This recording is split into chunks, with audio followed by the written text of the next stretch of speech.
Good afternoon, and happy streamiversary. Welcome, everybody. My name is Dylan, and I am broadcasting to you live from the lime green streaming closet here at Codename Entertainment in beautiful Victoria, British Columbia, Canada. We have a very exciting show for you today, filled with news and spoilers and all kinds of cool other things. But first, I would like to thank Dungeons & Dragons, and I mean all of Dungeons & Dragons, from the first words that Gary Gygax and Dave Arneson committed to paper to the absolutely amazing community of artists, streamers, gamers, writers, designers, editors, playtesters. The list just keeps going on and on.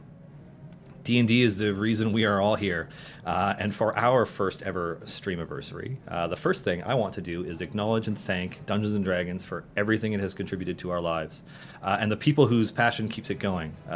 Everybody I've met from that team just loves what they're doing and works very, very hard, so thank you. Now, I'm sure everyone is excited about the potential giveaways for today's stream. You may have noticed a little a logo thing going on right here. You know, we have a lot of giveaways planned. The first one is coming up in like 9 minutes. They're probably going to be doing one almost every 10 minutes for the whole show, up to and including our grand prize. So what do we have? We have a D&D Beyond Legendary Bundle, which is part of the grand prize, along with... it will also actually include all Idle Champions DLC. So... So yeah, you would get loaded up on your digital D&D and Idle Champions needs with that prize. As well, that's not the only thing we're giving away. We're digging deep into our bags of holding, our digital bags of holding, and we'll be giving away groups of DLC packs to lucky winners, as well as games and DLC from other Dungeons & Dragons digital licensees. Beamdog and BCom Studios have both contributed some things to us. And a side note on that, I'd like to thank Adam Bradford, Todd Kenrick, Sophie Grenier, and Lee Guile for getting those donations together for us to help us celebrate our first streamiversary. Thank you. You are awesome, and it is appreciated. So, what do we have on the agenda today? Well, we have Justin coming on in about an hour, and we're going to talk about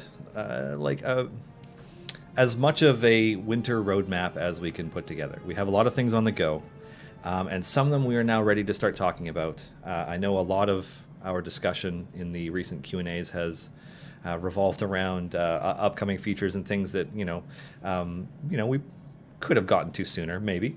And now that we have Chris on board and up to speed, and Jacob on board and up to speed, and we've made it through our first year of events into year 2 events. We have the cycles now to start approaching some of these things. So we're going to talk a little bit about that. Although, if anybody's hoping for a firm release date on any of these things, sorry to disappoint. There's not a lot of firm release dates coming up, but we are in a much better position to start talking about some of these things now than we used to be. So I'm going to pull up the game, and I will let chat decide where I start, because I'm just on the map here. Now, I can do... I've completed all the event objectives and all the variants and everything in the game so far, so let me know what you think I should do next. I also want to do some shout-outs to the chat, because it's very full, and we have everybody from Ray Cool and Scratty Bones, Peter the Lion, Shujojo, to Royal Gentleman, Garawar. Of course, the wonderful Obo Crazy is here. Zan Plays Games, the DOS 3, Aliraza 111, Koani. So many people, so many familiar faces, digital faces. It's good to see you all. Play the mission and unlock Nordum. Oh, I should say before I get too far into this. Normally, there's a stream delay of about 5 to 7 seconds, give or take, based on what we're uploading. But because we are now uploading in a much higher resolution and quality, the delay is much longer. It's closer to like 12 seconds. So sometimes things might show up in chat from me that are like, you have no idea why they're there, and then 10 seconds later I'll say something on screen. So yeah, let's Azaka Part 2. I've done that one. Yeah, I mean, I could do any adventure, but I can go into... Oh wait, no, I have forgotten to do one. What have I forgotten? I thought I'd done them all. I totally forgot about this. Wow. All right. Yeah, I'm going to do this one that I just completely forgot about. Artist Simber. Scrub. Okay, let's get this rolling. And I'm going to start going over... what formation do I want to make? I don't remember which formation this one was, but let's throw it together. Okay, so we're back row Strix formation. Sure, why not? This is pre-Farida though. Farida.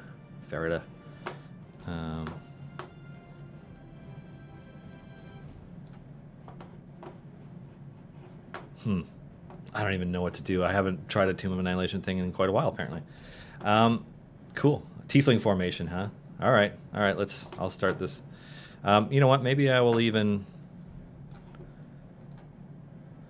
Blasphemous, I know, but I'll use Ashara for Tieflings instead of... let's see. That would mean I need to change him. Sorry. Birdsong. No, need a Tiefling. And another Tiefling. Or do I want to do a 2 DPS thing? Good question. Questions. Roundhouse Kitty wants to know how much favor I have. I am currently at E17% gold find in the Tomb of Annihilation campaign. Because I was one of the fortunate ones who got to use the old Fire Breath potions to push really far. I'm going to also, right now, pull up... Put my drink down here. Pull up the subreddit Q&A from yesterday. Because we went over a lot of stuff, and there are some topics that our community is really passionate about that I would like to address. But because we're getting close to our first giveaway, let's talk about that a little bit first. I'll just let these characters idle for a bit. So we have a lot of stuff coming. The first pack going with one of our giveaways, which will start in a few minutes, comes with an added bonus courtesy of BCom Studios. So it will be a Chewinga Familiar, a Nayeli starter pack, and Tales from Candlekeep, Tomb of Annihilation on Steam, as well as all of the DLC packs, of which I think there are 5 or 6, all in one giant bundle of DLC goodness. So pay attention to the Codename Entertainment account that Erica is currently running in chat, and yeah. Good luck to whomever wins that one. Yes, yeah, we have a lot of stuff coming. We actually also managed to connect with Satine at Wizards / Maze Arcana / just being amazing Satine, and we have some TRPG books as well to give away with a couple of these. In which case, Erica will be asking you for your shipping address and name so that we can actually send them to you, or so that Wizards can send them to you. So that will be coming as well.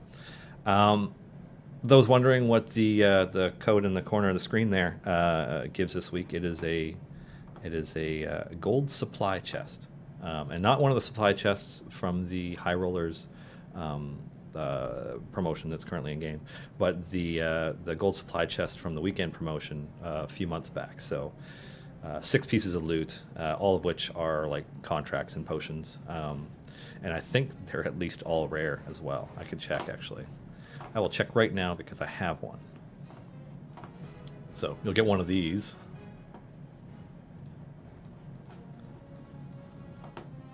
That's pretty awesome. So may your drops be good. I think. Okay, I'm going to adjust this formation for a minute, and then I'm going to get back into the Q&A stuff because we have a lot of things. This is kind of a weird downside, but one of the weird downsides we have, because we are now streaming in a higher def, is actually the fact that because I'm playing the game in a higher resolution, it's harder to see everything. than it used to be. Charismatic, obviously. So basically, it takes up more of my screen. Moonbeam, blessing, blessing, and so it's like I have to juggle a little bit more stuff in terms of screens that I'm swapping around in a kind of interesting way. So that's a thing. I guess I can go with a. I mean, I can go with a solo DPS, but it just doesn't seem as strong, right? Like, who did I forget to put down?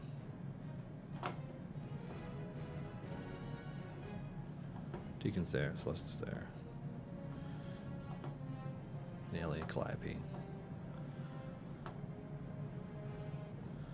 Farida, oh.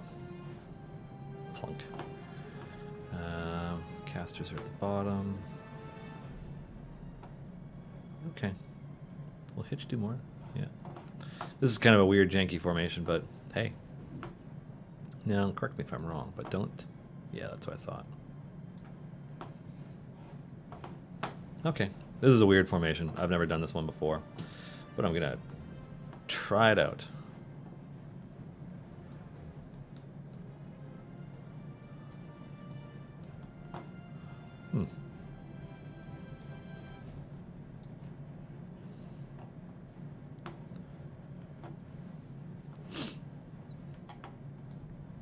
So that's kind of an odd formation. I'm not going to fret too much with it because I have other stuff I want to address, and it's very distracting to be looking at. Yeah. Okay.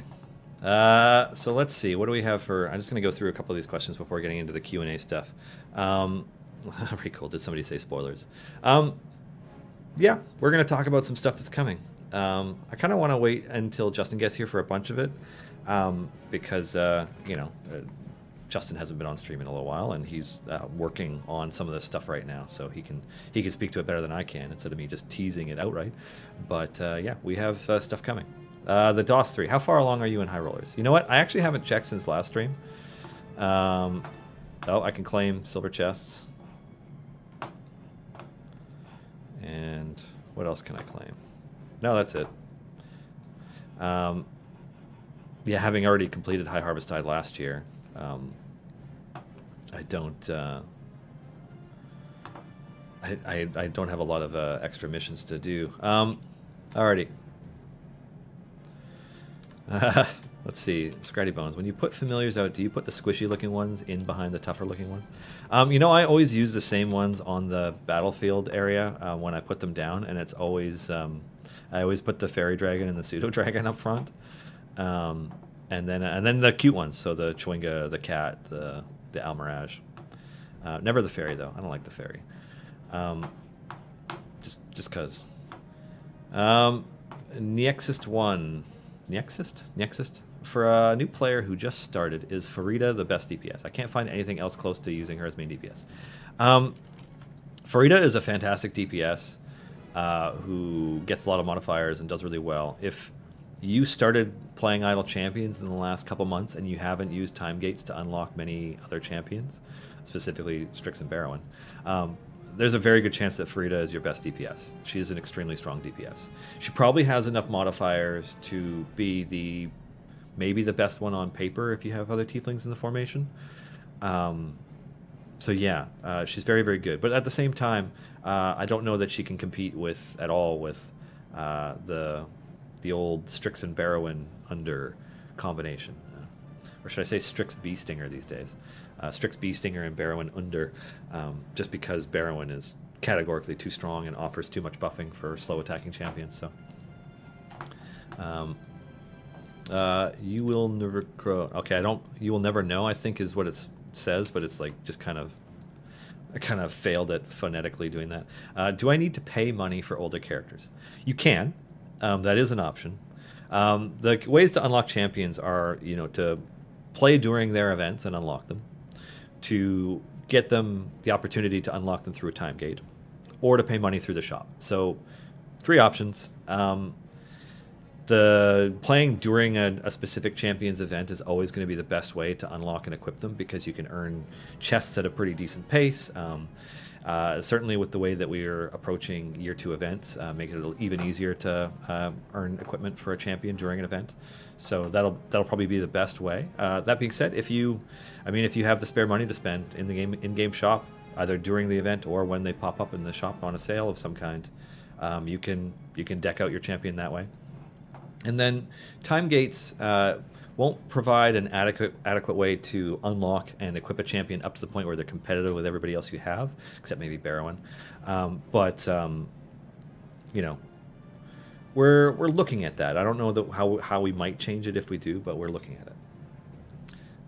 I should read all the dialogue in character for the stream. Oh God, pass. I can't act. Cassius 335, Dylan, why has a guy called Donner Blitzen been announced for October? I think you're thinking of Donar Blitzen, Ryan Hartman's character from Acquisitions Incorporated, the C Team, who might be coming to the game. BB for Life, how do I use a Steam code? Okay, so normally I would show this, but I tested this code out to make sure it worked earlier. And so I can't do it now. But basically, if you have a code and you're playing the Steam version of the game, because this will not work on tablet versions, and I'll get to that in a second, you go into the shop, you go to enter a code, you type it in, you hit enter. Done. Easy peasy, lemon squeezy. Now, if you're playing on the iPad version of the game or the tablet for Android version of the game, there isn't an option to enter code, and that's not because we don't want players to get things, because we do want players to get things. It's because the license agreement with those platforms prevents us. So, yeah. The next raffle hasn't been announced, so don't bother entering. I'm really tempted to implement the thing that Critical Role does, where if somebody enters twice, they get disqualified, because that would probably help our chat out. Anyways, the next giveaway, which should be in a few more minutes, includes a Gazer Familiar DLC pack and a Hitch Force Grey DLC pack. So that's what's coming up when that one goes live. That's at least a few minutes away. Alrighty, let me get back to these questions. Sorry, I'm going back to the list of what we're giving away, because it's actually pretty long and everything is 2 to 3 items. So yeah. All right, next question. Previously you were having trouble thinking of a tiefling bard. Bo Jingles from Heroes and Halfwits is one. Good to know. I think it was more, so it's interesting because I was having a discussion with a player during our current Q&A yesterday, where they were asking for more diversity among characters, because there are no Azamar, there are no Tritons, or really any of the monstrous races. There's we have a lot of humans, and a bunch of tieflings, and a couple of kobolds, and it's like we don't have a very diverse group so far. Now a lot of that is because the protagonists of a lot of these books are like elves, dwarves, and humans, and then tieflings are extremely popular among players, so a lot of people are playing them. So it's just kind of like it's pulled us in those specific directions a few times. Our next character coming to the game, our next event champion, is a Dragonborn, so at least we will have a second Dragonborn in game. And the champion coming after that, I believe, is an elf of some kind. Although what kind of elf, I'm not sure. I could be wrong. So, yeah, more champion diversity.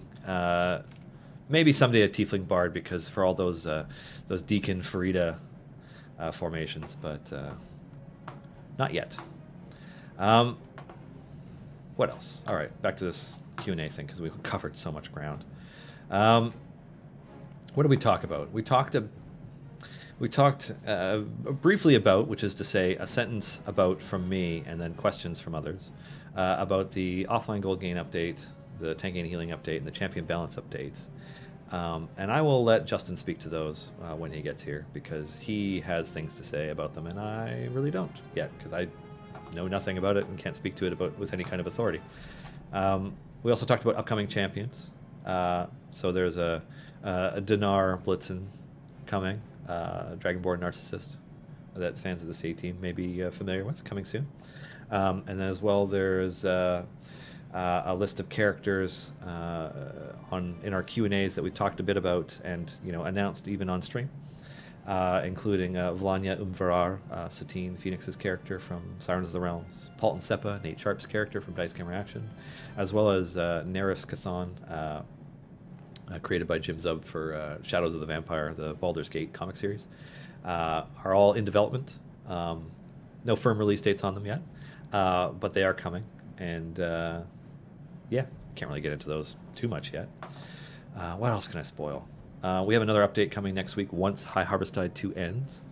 And it's going to be adding to one of our permanent campaigns. We're going to be going back to Ravenloft. So those hoping for further adventures in Barovia will get to enjoy whatever it is that Chris has cooked up for that, because I can't really speak too much to it. So yeah. Let's see, what else? So there's a really common bit of feedback we've been getting lately that Dave and I kind of jokingly discussed at one point on stream, but you know, have since realized that, like, okay, like, this is something that players are really passionate about. Being able to purchase and open chests of different types in bulk with gems or event tokens or what have you. It's funny. So, you know, that's a quality of life change that, yes, we need. That, you know, when other games don't have it, or when previous titles of ours do have similar things, it's noticeably absent. It's the kind of quality of life change that is just, it's up until more recently, our production schedule, like our content schedule for getting things out, you know, the stuff that we need to make in order to keep the game viable, not just to keep people playing, but, like, you know, to keep people engaged with Title Champions enough that, you know, hopefully some of them are spending money and helping us keep the lights on and, you know, keep me streaming and so on.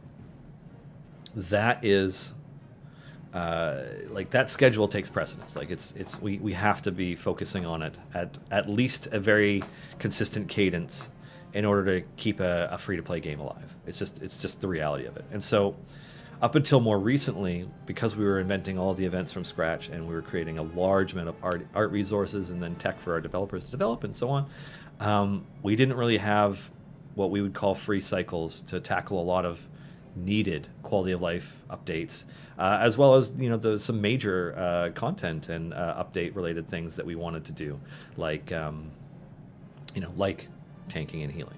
And so now that Chris is on board, because he came on board earlier this year, just before the summer, and is up to speed, like, he's taken over design of our permanent campaigns and adventures, and, like, you know, he works with Justin on a bunch of it as well, but, you know, he's taking on the bulk of a lot of that design work. Now that Chris is on board, and we've also hired another developer, Jacob, who has put together, spent months working on that beautiful console Gamepad UI type thing that we've looked at, that Steam users can activate, although you'd have to shut down the game, so I'm not going to try and do that right now. But Jacob's been working on that.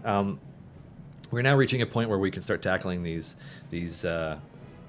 what were formerly lower priority projects that are now, like, yes, they're high priority. I mean, everything is a priority, but fewer things are on fire, and there are fewer things we need to worry about, so we can start putting meaningful efforts towards these things. So when I say Chris, I mean Chris Dupuis, also known as @GameGuruChris on Twitter, who is I believe his title is Live Services Manager.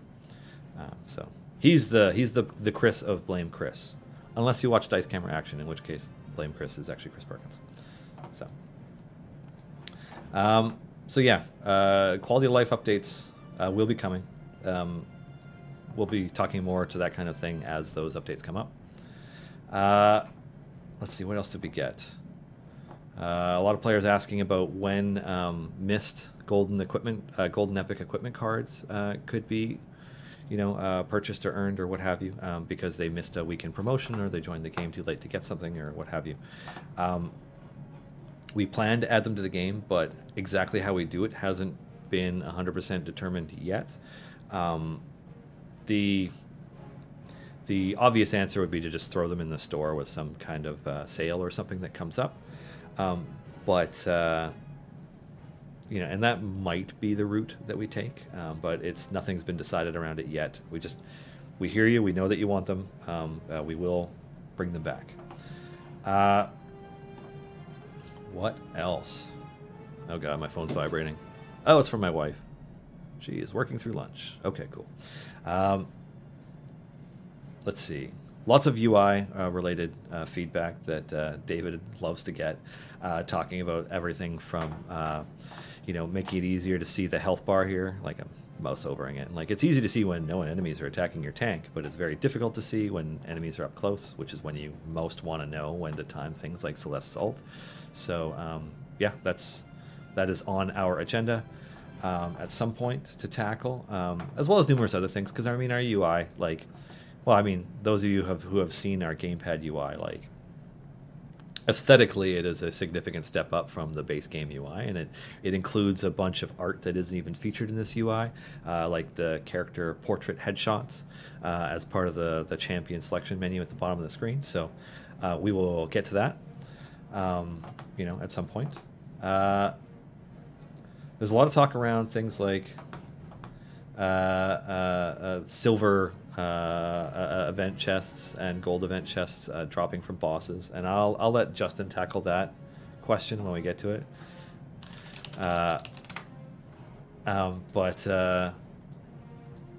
Yeah, it's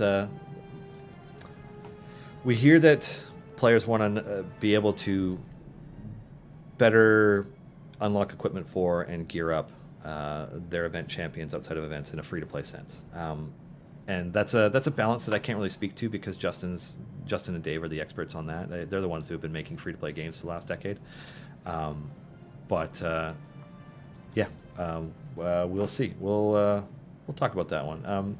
We get requests for things like features that are often like really great suggestions, things like crafting systems or mission systems and all these other things. And like a lot of these are ideas that we would like to tackle in different ways. One, having the developer cycles to be able to tackle them is important, and we haven't been at that point yet. And two, like, we don't want to just copy paste things that we've done before. Like, just for example, like there is a mission system in Crusaders of the Lost Idols, and like we like it, but if we were to do a mission system again, we don't necessarily want to do that. So, I'm gonna go through a few more of the questions that Erica has queued up for me, rather than going back into the subreddit Q&A stuff. But oh, it's 1:28. Before I do that, I'm going to talk a bit about the next prize. Our good friend League Isle at Beamdog gave us a Neverwinter Nights Enhanced Edition, as well as we are pairing it with a Stinky Familiar DLC pack and a Minsk and Boo Go for the Eyes pack. So those three things, all on Steam, of course, are our next prize when the next raffle starts. Okay, so back to the questions. Joser and D&D, since you guys are adding many champions from popular D&D shows, have there been any talks about Critical Role?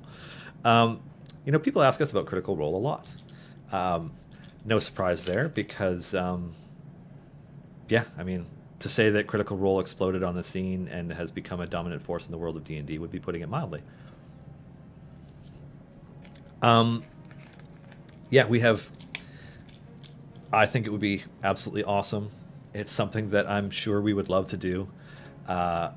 Possibility, maybe. I don't know. I mean, they are busy folks, and yeah, they I can only imagine how busy they've become since founding their own studio and starting up all their own content stuff and their own Twitch channel and all these other things. So we'll see. But that would be cool. Very cool. Do you have a gamepad? I'd like to see you using the Gamepad UI on stream. I do, and it's something that I want to do on stream at some point, and the reason I didn't today is because it requires, just because of the amount of juggling I have to do in terms of how many windows I have open across these monitors and like all the things I'm paying attention to. The Gamepad UI would make that just more of a challenge.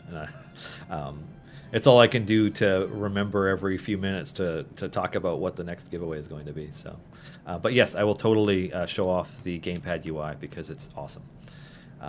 Artists and like Adam did a lot of the like UI work, and then Alexis and Adam did all of the portraits, I think, maybe, I don't know.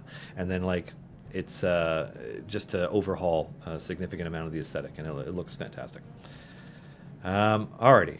Also on new champions, what about characters from current D&D modules? What about possibly stranger choices like Strahd and such? Well, I mean, Strahd is the most selfish jerk ever to have been a selfish jerk in the land of Barovia.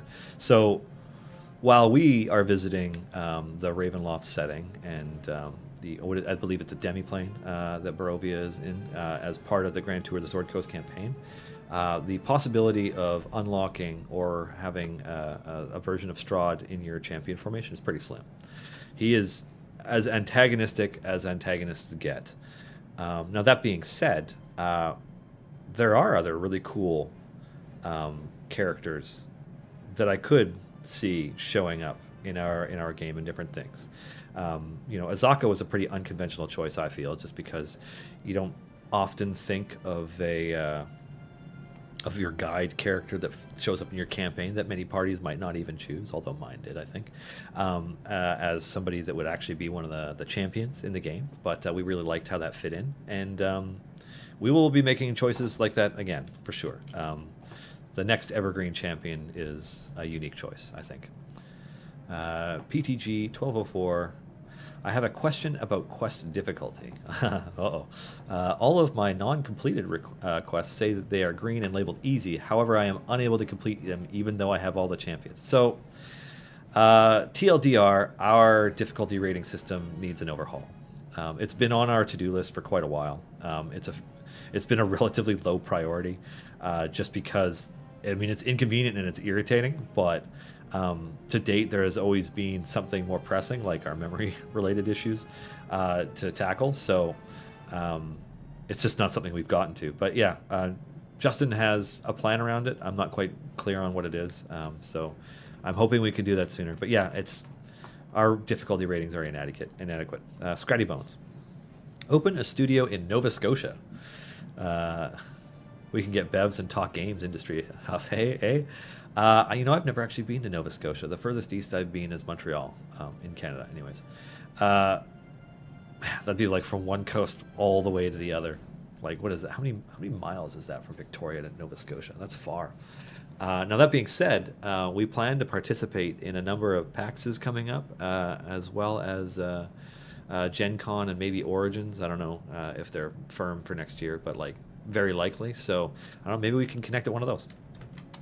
Or at the very least, Eric will be there, and Eric can connect with you. Anethol Belazar, can we maybe get some drunken upside-down bats for the Halloween event? I like that idea. I don't know if it'll happen, but I like it. Ted Faster, what about a formation button for familiars? So that is a great bit of feedback that we've had many times and is on our list, and Erica and I keep reminding the team about. But again, this is one of those things where, like, it's considered to be such a low priority that we just haven't gotten to it. Lauren, are we going to PAX Unplugged? I don't know if we're going to PAX Unplugged. Maybe. There's a lot of travel around the early winter is really tricky for us in that Eric, Justin, and Dave do BlizzCon every year. So they're gone for that week, period. Now, PAX Unplugged, I think, is the one at the end of November, so maybe. But November is a crazy month for us in-house in terms of not just things with Idle Champions, but things with some of our other titles. So it's possible, but I'm not quite sure yet. Let's see. Silver Griffin, is something going to be done for Kron before his event comes around? Unless the tanking healing update will fix it before then. I'm just going to say it. Chris is reworking Kron as we speak. And I will let him enjoy the moment that is explaining what that rework looks like. But in addition to consolidating the 3 different items that affect his ultimate ability, or no, sorry, his specialization, he has other changes coming. And I'm actually personally, based on what I've seen, really excited to see how it goes. But yeah, Kronda's getting some love. Crab Kolash, any word on exporting data in CSV? Probably not. We already have a lot of quality of life related things that we would want to do, and that kind of like having outputs for that kind of data would be just like an even lower priority. So I mean, if we could justify a reason to put something like that in, it may be, but it's unlikely. Let's see, Smelly Harpy. Will we ever get any more skins other than just Jar Jar's balloon hat or balloon bat? Yes, we have 3 skins under development right now, and nothing I could spoil about any of them. But yes, more skins are coming. They're not something that we're aiming to do a crap ton of all the time, but more are coming. Let's see, Anders Powell. Dylan, I remember seeing your pseudo-dragon lay waste to its enemies with a fiery breath, while mine only wigs its tail. How come? I don't know. I was probably using fire breath pots to cheese it out, because like if you have fire breath potions and, you know, a whole bunch of familiars, you can load up your battlefield, use the fire breath thing, and just kind of like walk away as it just chews through stuff. Unless you're somebody who uses Barrowin and combinations of Barrowin and other Jamila or Strix or whatever to progress, that will just, it'll murder its way up to your wall really quickly. Woodstock 72. Like actually Woodstock 72? Because damn. Let's see, Woodstock 72. Since the companions of the hall are present within the game, any chance of getting R.A. Salvatore on stream as a guest someday? There is always a chance. I don't know how busy Bob Salvatore is, or Salvatore, or even if I'm pronouncing it properly, but there's always a chance. I know we actually talked to Ed Greenwood at the Stream of Many Eyes about the possibility of it, but that wizard is busy. So even though he seemed amenable to the idea, I don't know if it'll ever happen because the dude's busy. And yeah, I like it. Like it's a possibility, but I don't know. Let's see, what time is it? 1:37. Okay, so we have another giveaway coming up in a few minutes. And this one is for on the note of a pseudo-dragon, it is for a pseudo-dragon familiar pack as well as a Bruner's starter pack DLC. So that is a good pair, like fine wine. Bruner and a pseudo-dragon. Let's see. Ali Raza 111. Are there any plans on adding keyboard shortcuts to upgrade champions a bit less tedious? I don't know off the top of my head if we have a very specific plan around that. I know we have talked about, you know, a lot of different possible changes to our UI in terms of both how champions are leveled, but also formations and familiars and other things. And so there's lots of room to iterate in that area, but I don't know what direction any of that's going to take, so I don't want to get into it too much. But I can make a note for David there just to see if it's something that he's considering already, or maybe it's something that might be coming. And so, yeah, maybe it'll happen. Mirror the Mad. Any plans on making our own characters? For that and all other cases related to that kind of creativity, I recommend playing the D&D 5th edition game, the TRPG. Just play D&D. You can make the most amazing characters ever in it. Now, while our team is more free in terms of their resources, and our art team has a little less to do because they're not inventing as much from scratch, the idea of creating your own champion that is your personal avatar in the game, never mind a balance perspective, is still a crazy amount of work that is just unlikely to happen. Yeah, so games that do have really awesome characterization, customization options. Honestly, the best one off the top of my head is probably Divinity Original Sin 2. So, but that's not us, unfortunately. Telford, when will we get a Kenku champion? Oh God, I hope as soon as possible. I want us to get Critical Role, and then I want us to get Kiri. But I don't know. How about an upside down bird familiar? That's funny, Jaggernaut. And on the note of Jaggernaut, thank you for asking a question, but also thank you for all of this. So Jaggernaut, for those who may not know, is a community member who makes a lot of art. And these are just some of the pieces that Jaggernaut has done over the recent weeks. There's much more on their Twitter and on their DeviantArt. So check out Jaggernaut's art because look how awesome that is. That's so sweet. It was a totally random combination to have Minsk and Delana and Stokey there, and like Stokey just seems appropriate because, you know, it's Stokey's event. But yeah, check out Jaggernaut's art. deviantart.com/Jaggernaut. It's really cool to see that stuff, and there's so much more than what we've shared. Yeah. Downane. Can you remind the team about changing champion specializations to first in, first out, please? If I have familiars on both Celeste and Deacon, and it pops up a specialization choice for Celeste, and I go to click on a choice for her. Oh, so when you have familiars leveling up all your characters, and then like they each keep overwriting each other because it's last in, first out instead of first in, first out. I like that idea a lot, and I'm gonna pass that along to David or whomever else because it drives me nuts. Yeah, that seems like a great idea. There might be a technical reason why it can't happen, in which case we'll be disappointed, but yeah. Let's see. Kanjar was taken. Any plans on making it require fewer clicks to level up carriers? It gets tedious with high favor and such. Kanjar was taken. Are you using the different level up shortcuts? Because if you click this button down here, you can change the quantity of levels you earn, and I'll just leave it on upgrade personally so that it automatically goes to the next upgrade. That might be what you're hoping for. Scarati Bones. Do you guys collect enough data to at some point produce one of those cool infographic images? You know, peak players, total players, most least used champions, highest level reached, averages, etc. Now, we collect a lot of data, none of it personal, obviously, but we collect a lot of information that's tied to different player accounts, you know.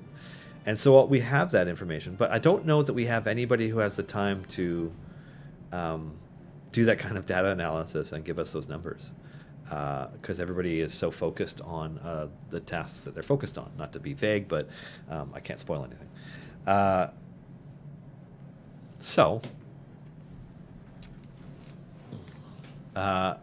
Man, I love those infographics. Just thinking about the ones that Blizzard does with Overwatch, where it's like, this is how this thing went. It's the coolest stuff, and it's such a great thing. The marketer in me loves that for being shared and all that stuff, but I don't know that we have anybody who can throw that together. We've only done something like that, I think, once. Clive put one together for Crusaders of the Lost Idols for like a banner that went to events. I don't know that we will do that, but that doesn't mean that we won't. And it would be cool. I think it'd be really fun to do. Maybe we could do one for like a 2018 in review, or the first year of the game or something.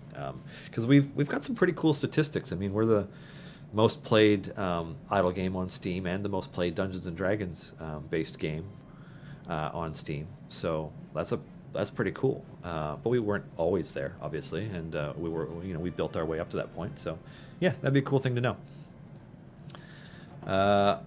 Let's see. Sketch Monkey. Need an auto specialization upgrade for champions, like a box that ticks on or off your preferred specialization.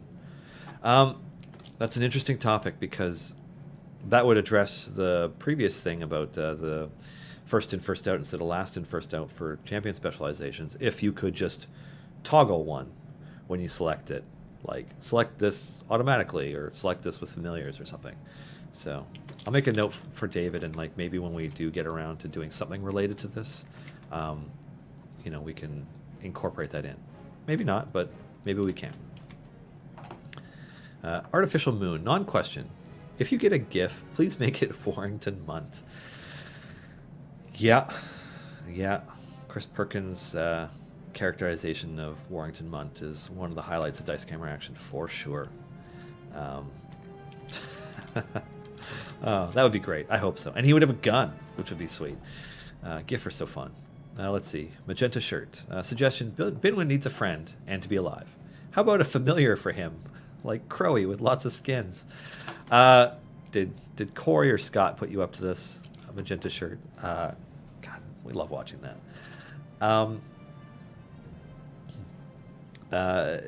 Maybe. I mean, you know, I think if we were going to do anything to Binwin right now, we would put like Binwin's headstone in as a skin, where it's just like his headstone with his helmet sitting on it, like the graphic that we circulated for a while there. It would be a fun way. But yeah, Binwin could always use more love. And I hope you're all tuning into Binwin Plays Idle Champions every week.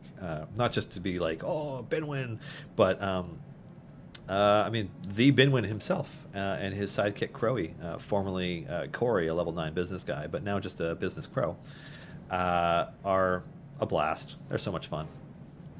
And there's a lot of polymorphing and internet hacking. Yeah, tune in Tuesdays at noon for like an hour before the best design related show on D&D's Twitch. Mike Merle's Happy Fun Hour. It comes on right afterwards, so check that out. Let's see. Morgothian Dude. Any chance of adding a chess filter in the journal? When I try this to see the state of the pity timer on chess would eliminate a lot of scrolling.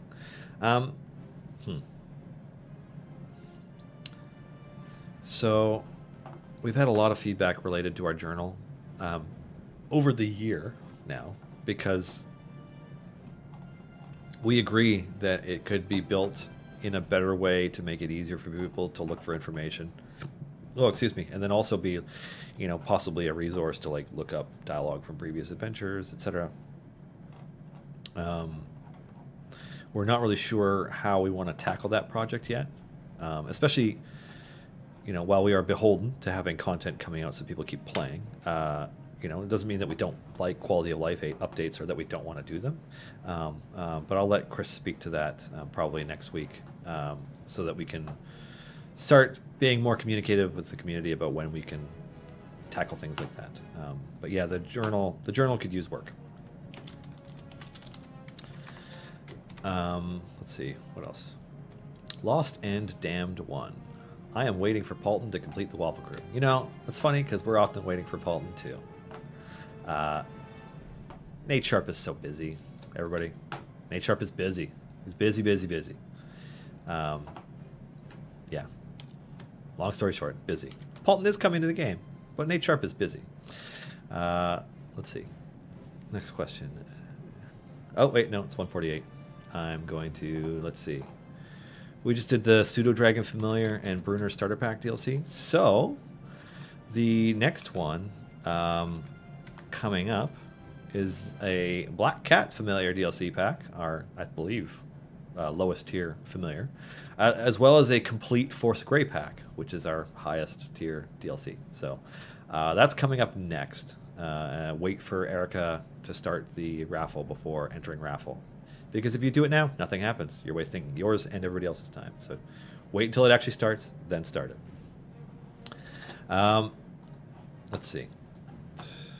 Jim DeMartsim, are there any plans to expand on champion lore at all? Maybe a bit more detail about each champion. Yes. Now, I can't demo it right now, but in the Gamepad UI on the Steam version of the game, if you go into the champion panel, there is a lot more information. It's, yeah. We were really limited with the current interface design, and it's something that we want to address. So we've accounted for that with the Gamepad UI, and yeah, we do plan to make more information available and just better explaining which characters you are.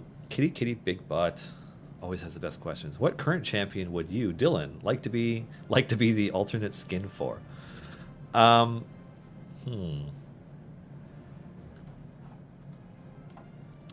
Well, I know if I was the alternate skin for Deacon, everybody would be using me all the time, right? Hitch. I'd want to be Hitch. Hitch is sweet. Let's see. RF Switch Art. Are business crows impressive in D&D? I wouldn't say that all business crows are impressive, but level 9 business crows named Crowy are, or at least maybe the impressiveness of Binwin is rubbing off on them when they're beside each other. Zyars, if I open time gates early, what champions I could possibly get there? So the champions that show up in your time gate are random. Though the only weighting related to it that happens is if there are champions you've never unlocked, one of them is much more likely to show up than, characters that you already have. So, but it's random. There's no other RNG. So if you're hoping to get Barrowin and you're hoping to get Strix, and there are many other champions you don't already have, trust that at least if you do get champions you don't want but you unlock them, that your chances of having the ones that you don't already have are more likely to show up in the future. So I probably explained that poorly, but I hope that adequately explains it. All right, Phonics 48. Binwin has some great hacks. Can you get with him for a hack that when the raffle is active, a graphic shows up on the stream? That's a good idea. So, I mean, there's more we could do in terms of chat integration for our stream, and we've talked about it. The problem is that I am not a developer, and while I can build a PC from scratch relatively easily, I can't program at all. And I don't know that anybody who can has the time to build us proper chat bots or anything to better set up the integration with our chat. But that's a fantastic idea, and it's something that we would love to someday have. But it's, I don't know how likely it is. Yeah. All right. Jaggernaut, a friend of mine who can't make it to stream wanted me to ask this. I have a suggestion. It's a small thing, but when they redid the shop interface, they made it so that you have to click a button to enter the code. I much preferred when the code entry field was a part of the shop interface. I know it's just one additional click, but I think about it every time I have to do it. That's a fair point. Now, the bonus, Jaggernaut, that we do have now that we didn't have before is if you go into the shop and you go to enter a code, yes, it's more clicks. It's automatically set up so that you can just paste whatever is in your clipboard in here, and you can just hit enter instead of having to click the mouse again. So at the very least, that part's a little bit smoother. But I hear what you're saying about it just being a part of the shop UI somewhere. I don't know if we're going to do anything related to that. Maybe I should open my Farida chest right now just because I like opening chests. Gold, right. Silver. Yeah, that's exciting. Oh, all right. And ooh, sweet. An armor piece. Did not go to an ultimate. Awesome. All right. So yeah, that's totally legitimate feedback. I have no idea at all what, if anything, will happen of it, but I will pass that along to the team. We're just a few minutes out from Justin joining the stream. The next giveaway, which won't be here for a little bit, but I just want to talk about it now before I move on to something else and forget. Our next giveaway includes a Fairy Dragon Familiar Pack, a Jarlaxle Starter Pack, and the full Steam game Tales from Candlekeep Tomb of Annihilation, as well as all of its DLC, courtesy of BCom Studios. So thanks, BCom. Thanks, Sophie. And good luck when that starts. It's not starting now. Entering in raffle now does nothing. Wait until Erica starts the raffle on the Codename Entertainment account. So if you're entering raffle now, you're just doing nothing but destroying chat and being a nuisance. So wait. Be patient. All right. Next question. Fenmark, question. For Mint's specialization when choosing a path, when hovering over a favorite enemy, could you specify what enemy that is? For example, for us who are not so into this, what enemies are the monstrosities in the beast?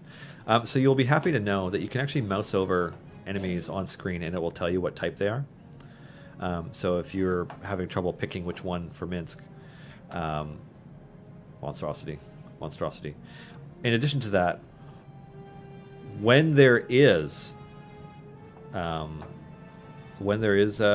something that Minsk has favored, a little red circle with a skull in it appears underneath the enemy to signify that that is the favored enemy type. So that's how that works. Fenmark, I hope that helps.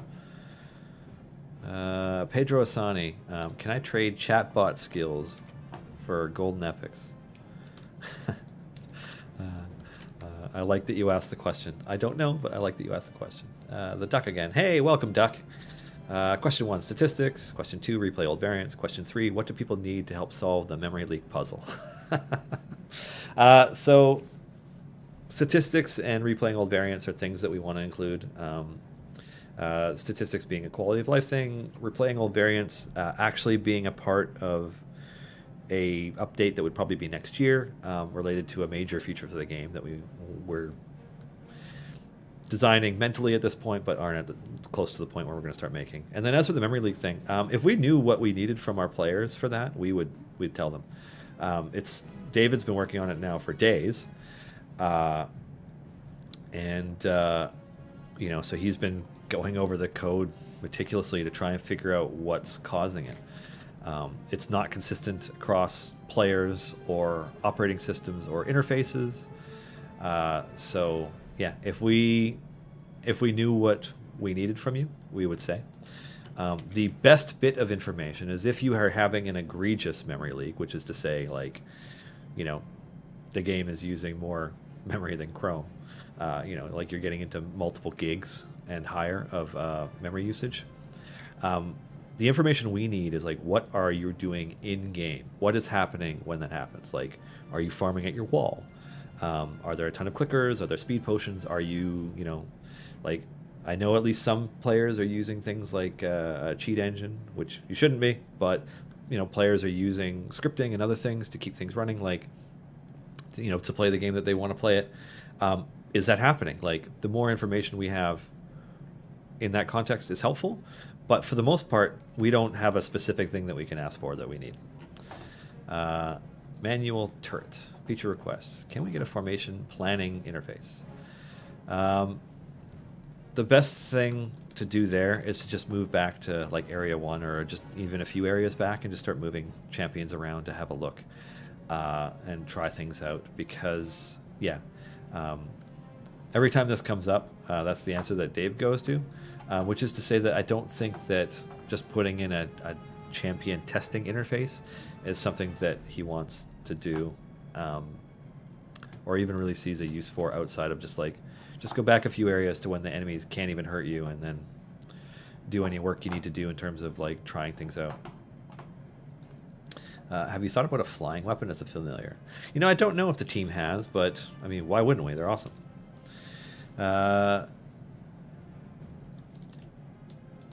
Just I'm making different notes related to some of these questions as we go. Just to let's see. Jones or D&D. On quality of life changes, would journal, battle log, monster book in-game, which informs you which enemies in their appearing level you faces in adventures, be possible? Probably not, especially in a game that already has some potential issues related to memory. Putting the monster manual into the game so that everybody can know what everything is all the time is just it's a monumental undertaking that is unlikely to happen. Now that being said, the journal does need work, so we shall see. Speedo DS skin win. Chuckle style. Since S is the shop hotkey, maybe Alt S for enter a code hotkey. Hey, I like that idea. I'm gonna pass that to David. Plunk. Yeah. All right. So. I already talked about the 2:00 p.m. giveaway. Yeah, I did. Okay, so I'll wait a little bit until after that's done to get into the next one. Apologies if I'm not engaging more thoroughly with chat. It's kind of tricky in that there are so many giveaways that the chat gets nuked every time, and it just makes it hard. Harder than usual. Flying weapon, Jester's lollipop. Yeah, that would be cool. Why is it called Idle Dragons on my task manager? Because that's the name of the executable file. Pretty straightforward. All right.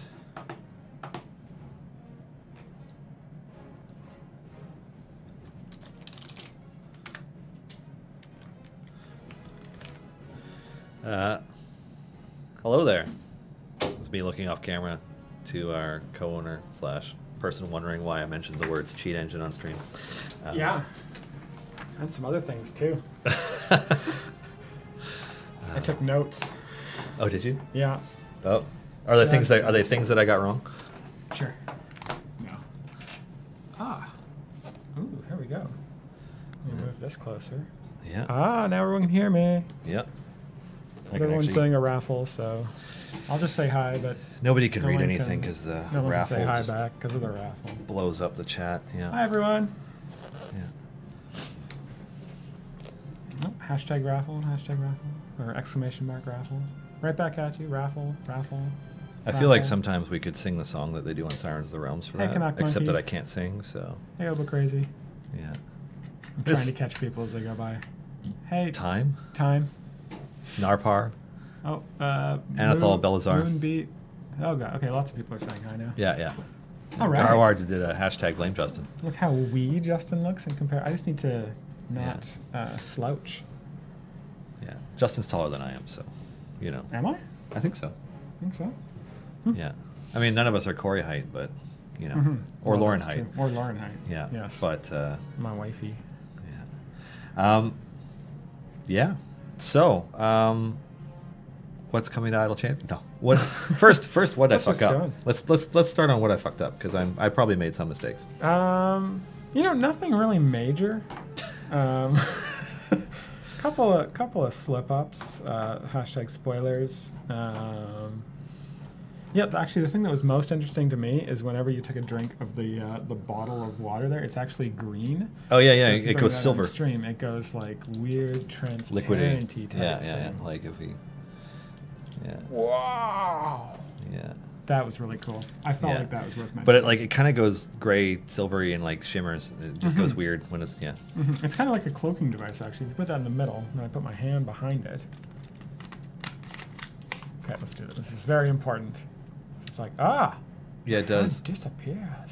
We could do a cheap effect with a green piece of plastic and just standing behind it. That'd be great. I think we got some good ideas for future streams. One thing I did want to mention. Someone mentioned earlier they were mentioning the number of clicks it takes to level all their guys up, and you mentioned just going to upgrade mode, but they were like it still takes a lot there. Yeah. In the upcoming tanking and healing update, that's actually one of the things that I really wanted to address, especially on champions that have a lot of health upgrades or healing upgrades. We are going to do our best to eliminate as many of those upgrades as we can. So that's one of the parts of the tanking and healing update. Hashtag spoiler. Oh, okay. So like Yeah. some new leveling buttons. Sweet. Well, just less upgrades. Oh, just categorically fewer. Just less upgrade. I think there was. I was doing a pass on everyone's favorite healer, Celeste, who everyone uses as a healer for sure, and not a buffer. And she had something like 29 healing upgrades to get up to like level 800 or whatever her cap is, and I removed I think 20 of those. Oh, really? Yeah.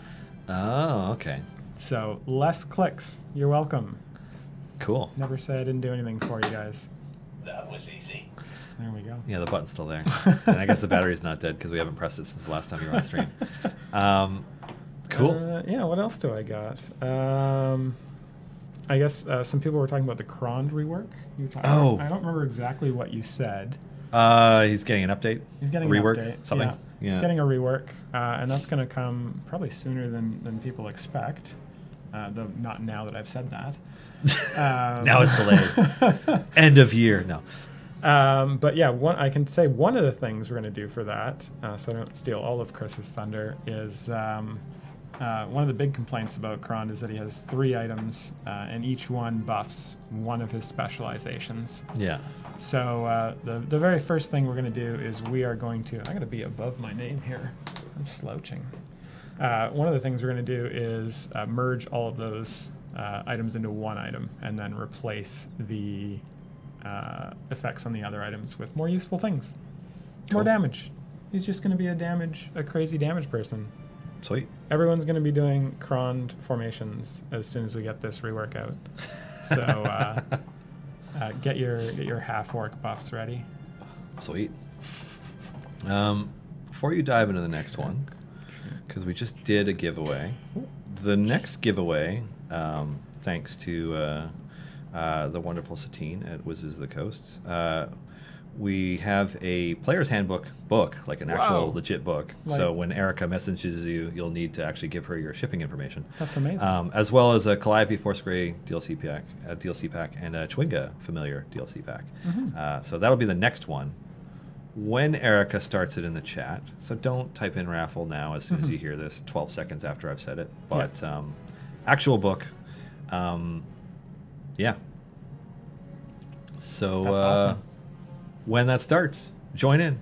But not before then, because I know that I'm going to look over the chat and it's going to be like, boom, raffles when it hasn't even started. I'm going to start calling out people who do ! Raffle before. Yeah, you know what? But yeah, Player's Google Handbook, Max, Chwinga Familiar, Calliope Force Grey pack, for all your bouncing Chwinga needs. So yeah, that's coming up next. Yeah, Demolition Rickshaw, not time yet. Don't raffle. There are a lot of people probably just joining chat and entering it right away because they're used to being on the D&D Twitch, but yeah. Now they're just doing it to get me to call them out. Exclamation Justin.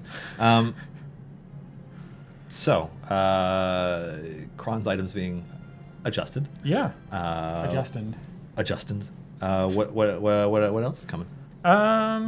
The big thing that I've been working on for the past several weeks is the main design for the tanking and healing update. Now that we've freed up some cycles, like you said, we're actually spending a significant amount of time on that, and I'm just wrapping up the sort of the final design tweaks on that now. There's not too much we want to say about it right now, because I have to pass all this stuff on to the tech team. And whenever I do that, often they're like, no, and no. And then I'm like, oh, well, I guess I'll find a different way to do this awesome thing. Yeah. So we're working on that. I guess what I can say about it right now is that we are going to be doing full balance and full balance passes on every champion in the game that is either a tank or a healer. Makes sense. As well as light touches on everyone else, just to adjust some health levels. But since we're doing full passes on everyone, that means that champions that have multiple specs, for example, Gromma, Arcan, some of the healers have other specs as well. Yeah, we're doing a full work on both of those specs, so not just their healing spec, not just their tanking spec. Okay. And that means there's some exciting changes coming for everyone's favorite turtle. Oh. That's right. Oh. That's really? right. Big buffs for Gromma. After you get sick of using Cron so much, everyone's going to be main DPSing Gromma. You heard it here first. DPS Gromma. All right. Sweet. Which one is that? The mountain thing, or what was it? Circle of the Swamp is Gromma's DPS spec. Shows how much I know. I haven't really used Gromma. So I suppose I could swap her in right now just because we're talking about it. Yeah, I know a lot of people are curious as to whether we're planning like Wet Donut Hole, if we plan to nerf champions or just buff champions. And for the most part, I don't really like to nerf champions.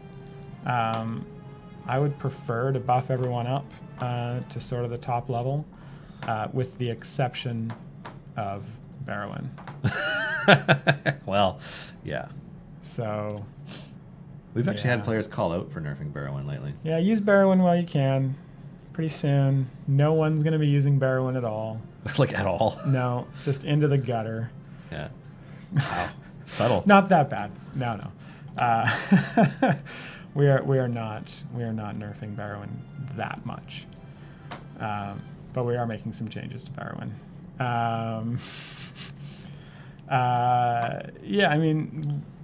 We're making some changes to make a lot of the champions at sort of the right side of the right side of the the bar are a little bit weaker in terms of their buffing. So we're looking at that. We're looking at improving the buffing ability of champions over there.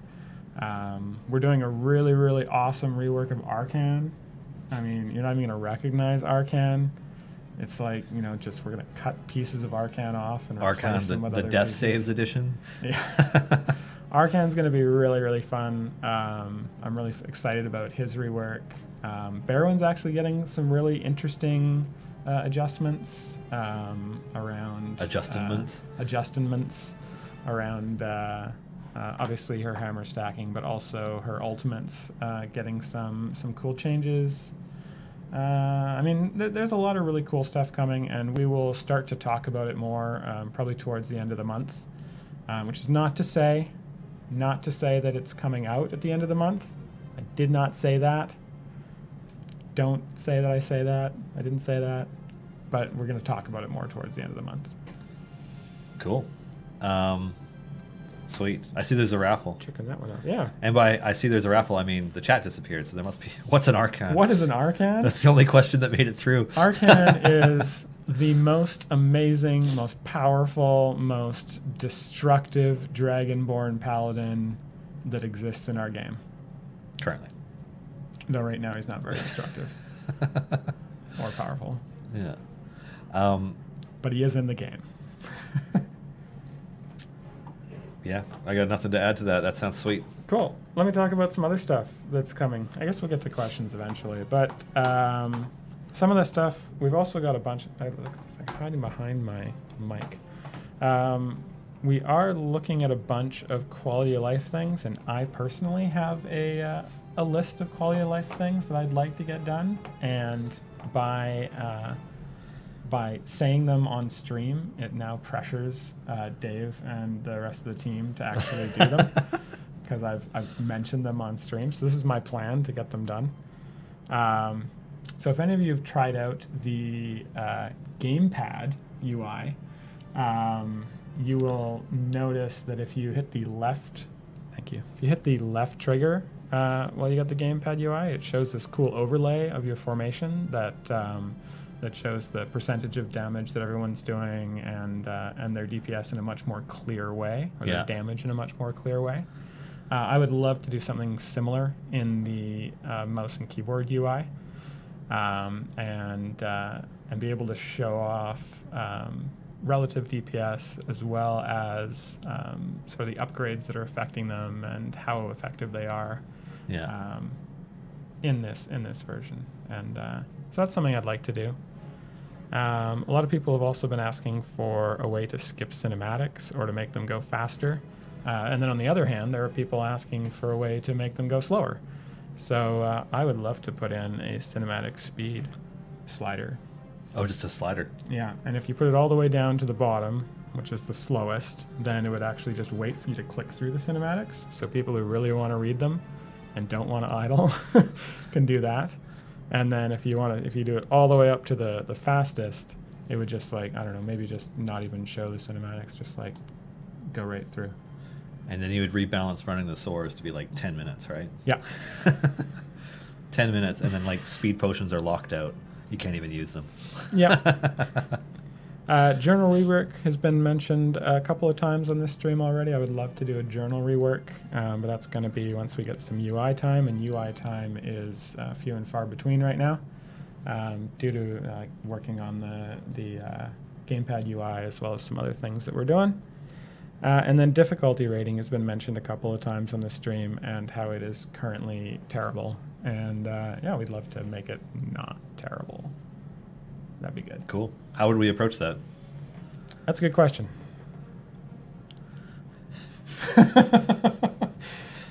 I have some ideas, mainly based off just trying to kind of teach the system what it takes to beat certain things by using, well, play history data of people who have beaten the objectives, and then using that to build a better model than the one we have, which is really just kind of, let's pick a random number and see if it looks good.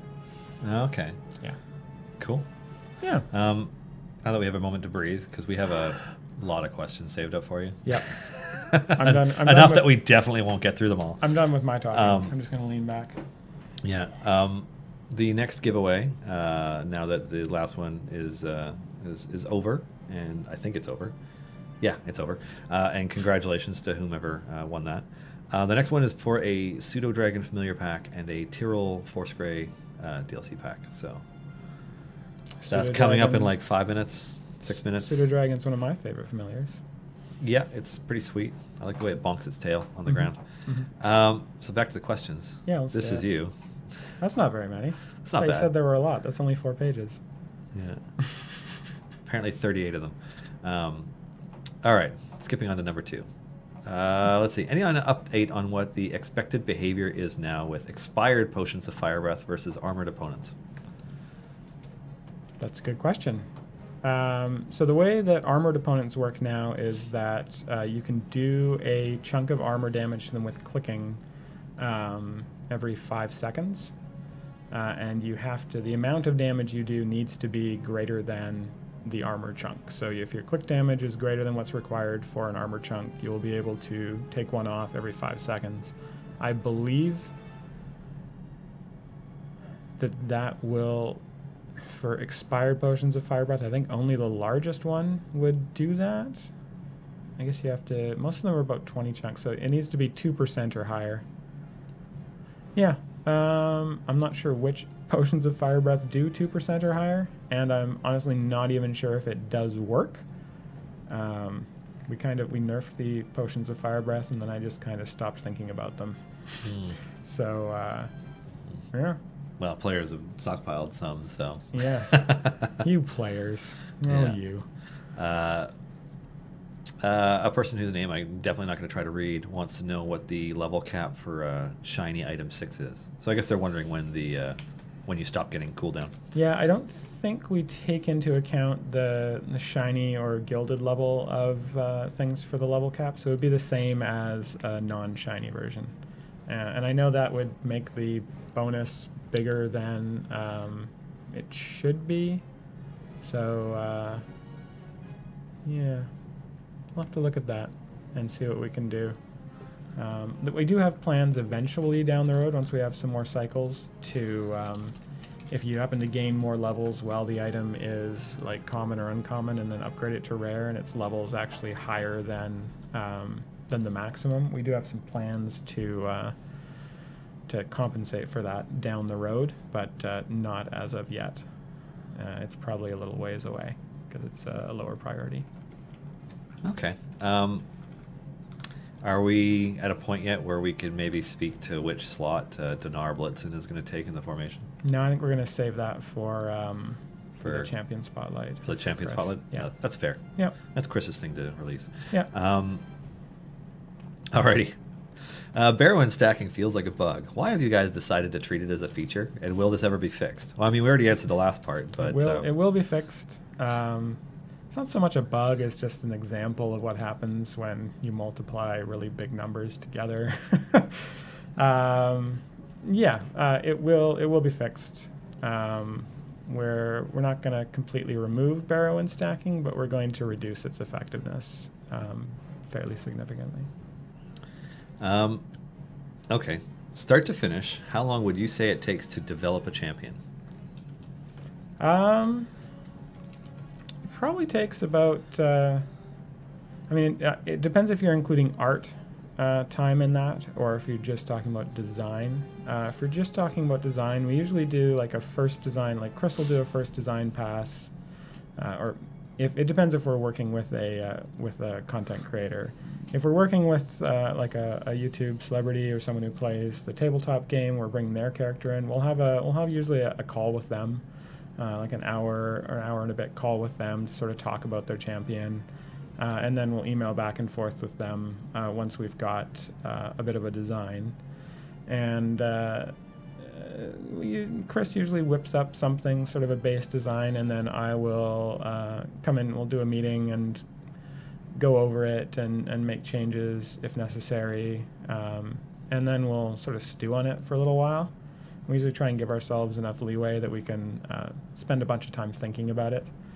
So it's probably, and while we're thinking about the design, we can usually give the art order to the artists, and they can start to draw the champion, draw the equipment, and that sort of stuff.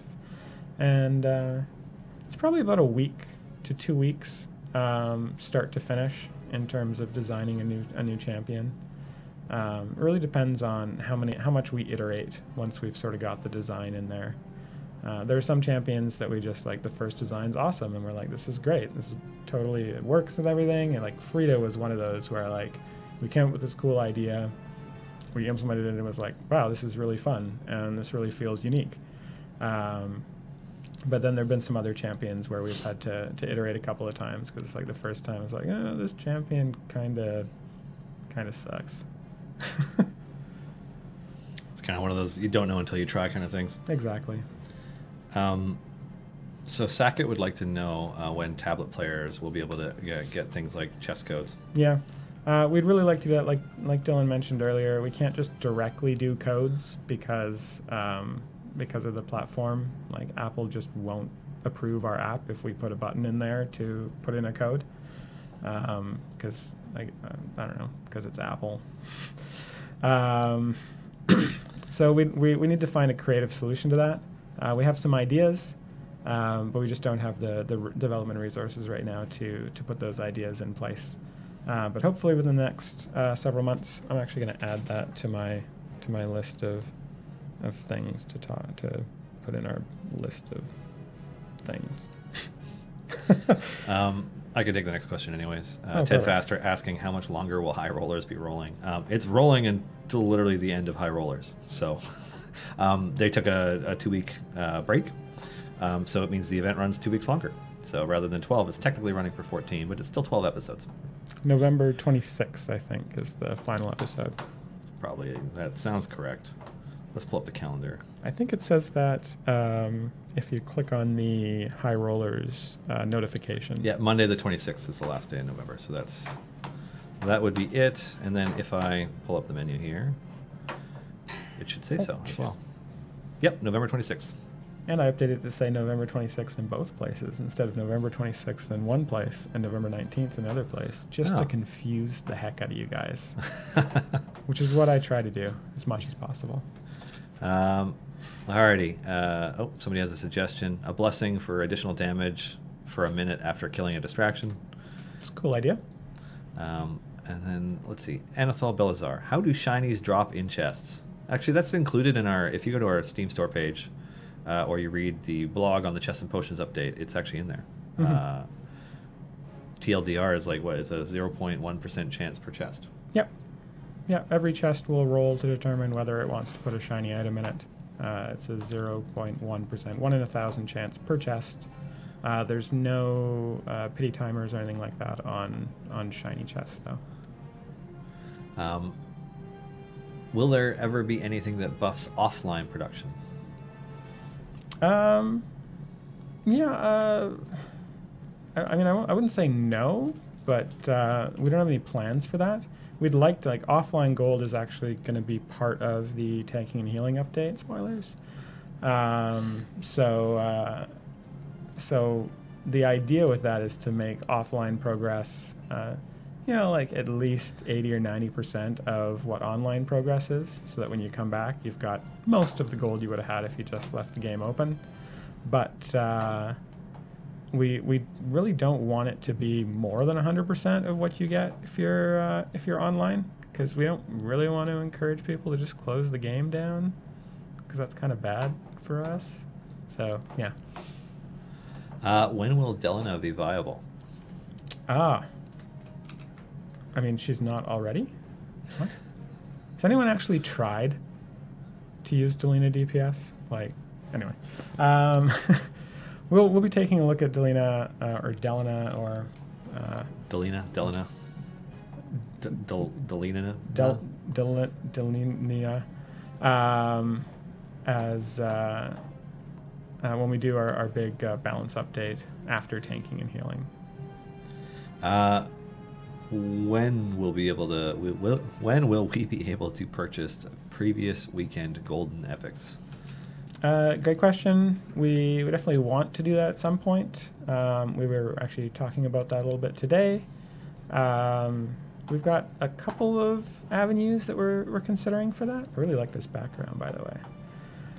We got a couple of avenues we're thinking about for getting those old GEs into your guys' hands, but we're not ready to really talk about any of them yet because we're not 100% sure what we're going to do.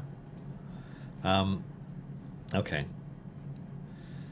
This player who hasn't played in a year or so wants to know if the old costumes and the familiar chest will be available for them in the future. So the anniversary update. Yeah, the anniversary, special anniversary stuff. I'm not 100% sure. I think there's arguments for and against making that stuff available again. Certainly we're going to have more costumes, more skins available in the future, and more familiars available in the future. But I'm not sure if we will directly bring back those ones. Just we don't really want to diminish like how special they are to have gotten them during that time. Like having them is basically a badge that says I played during this time, and it's yeah. There's reasons to and reasons not to. We'll have to think about it.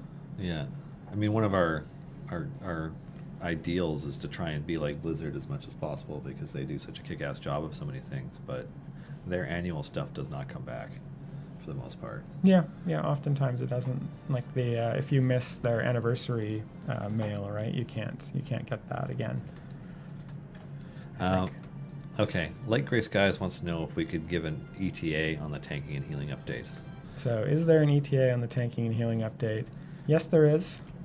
But we're not sharing it publicly. We're going to talk about it more towards the end of the month. We will have a better idea of the timeline around then. And I mean, I would really like to get it out before the end of the year. And we should be able to, but you know, we don't really have anything more specific than that. Not end of the month. No. Yeah, talk about at the end of this month. Talk about in more detail. Black Bolt 911. Oh my God, Polar Ixon. No, not. Can we get more low charisma and or lawful characters for special minions? Special missions, sorry. Yeah, there's a lot of sort of categories of characters I would like to get in. Like we don't have very many evil characters, so it'd be great if we could find new ways to do evil characters, get some more evil characters in there, maybe convert some existing characters into evil characters. #buff. You're all evil now. Yeah. Hey, do we have another giveaway coming up? Yeah, we have a good one coming up. Oh, look at that one. The 2:30 p.m. Pacific giveaway is a complete 4th grade DLC pack, as well as a copy of the Waterdeep Dragon Heist TRPG book. So again, when that starts, because it hasn't started yet, when it starts, you can enter the raffle, and the winner will need to connect with Erica to make sure that we get their shipping address, because, yeah, otherwise we can't get you the book. So that's true. Good luck. Just like making that's an awesome giveaway. Yeah. It's pretty. The values. Such value. Much values. Such value. Yeah. Such much value. Alrighty, let's see. Where was we? Let's see, a suggestion about weekly quests. Yeah. Yeah, someone's asking about wanting to rerun random variants again for some reward. Yeah, I mean, we'd really love to put a system in the game where you can rerun old variants. I'd really love to put it in so that we rerun them maybe with some specific limitations, like Delina DPS. So we are thinking about ways to do that. There's a bunch of different options that we kind of got, and I've got my favorite, but we're not ready to talk about it quite yet. But yes, we definitely want to add ways to rerun old variants, because there are some really cool variants. Like if I could force you guys to rerun Durable Deep every single week, that would just fill me with joy. Hey, as long as the reward is worth it, people will do it. Yeah. 1 gem. 1 extra gem. Yeah. Let's see. Robin Lionheart, can you add a way to see what the upgrade after a champion's next upgrade will be? Actually, if you use the Gamepad Ui, you can actually see that, I believe. I think there's an option to toggle that in there. I believe it does, yeah. Yeah. This would be a great time to be demoing it if I had a controller in here and Yeah. Restarted the game to show it and so on. If it doesn't, then that is actually something that we want to do when we eventually get around to doing the keyboard and mouse profile rework, which is like half done, but then we pulled back on it because the work we did was kind of not good. Any chance at a shiny item pity timer? I mean, there's always a chance. We don't have any plans to do that right now, but